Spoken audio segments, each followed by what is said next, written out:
So stopped by Toge Factory while we're in Chicago for a little weekend trip and picked up some stickers and a drift button for the S14.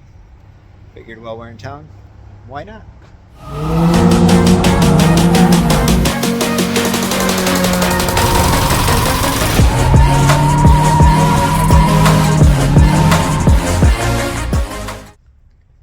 Alright, we're at the end of the year. It's getting cold, it's getting snowy, and I think that's going to be just about a wrap for working on this guy until spring. I am going to be getting some more parts. I got to line on some over fenders. I'll have to find some side skirts yet. But come springtime, we will have parts set up. We'll finish wiring everything up. We'll get all the radiator parts in there squared away. The interior's all done now.